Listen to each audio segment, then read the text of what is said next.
Yeah, come on. It's like that. It's like that.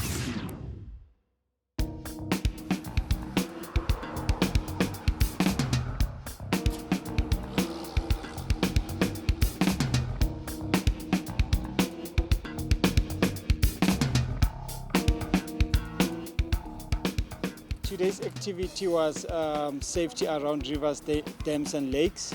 We are currently at the Victoria Lake in Germiston, where we came as a group.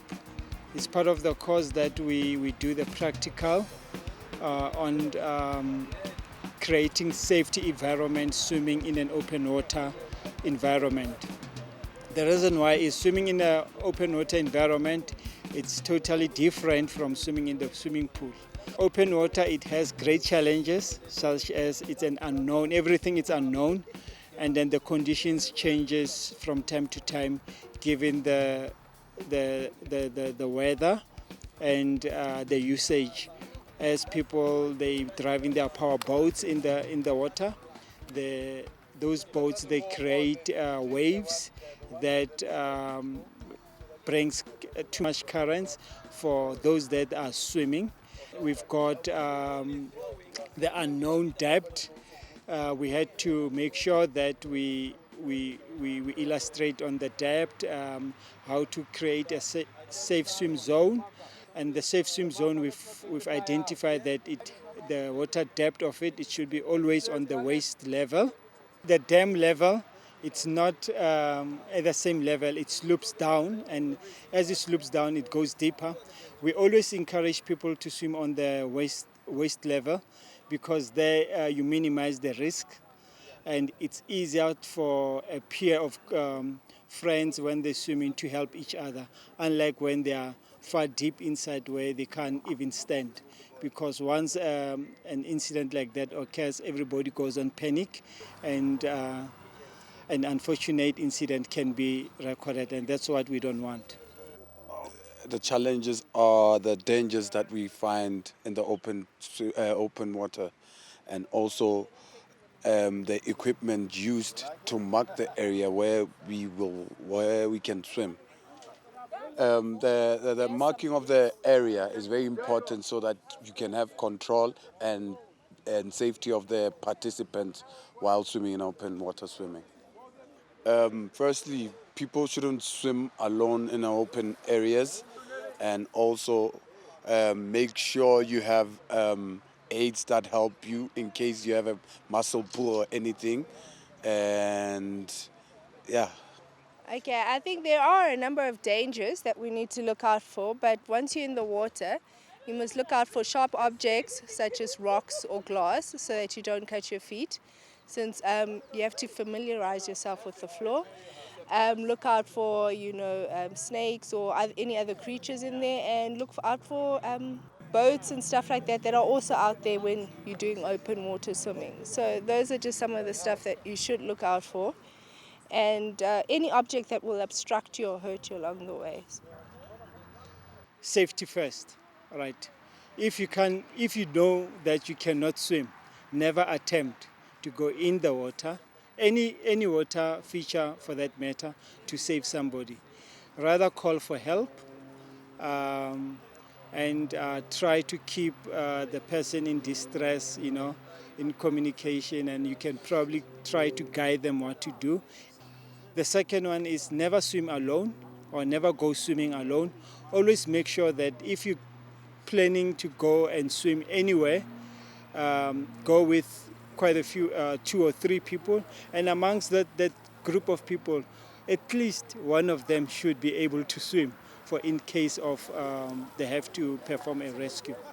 The challenges is, one of the things is the environment. In an open water environment, the water and everything around you is unpredictable. So it can be windy, so you can throw out an object and it can go the opposite direction of where the person is going to. So especially if you want to do a dry rescue and throw something out there that can go the opposite direction and it may not reach the person that you're trying to get there. Other challenges, the water might be too deep, or it might be too choppy, which might have an effect on where you getting to that person, or if you also try to get to the person, that might be something like seaweed or something holding them, so that also will also take longer and will have an effect. The first rescue that we've done, it was the reach rescue. That one, it's somebody, if they cannot swim, right, they will grab anything that will keep a distance between the person in distress and themselves.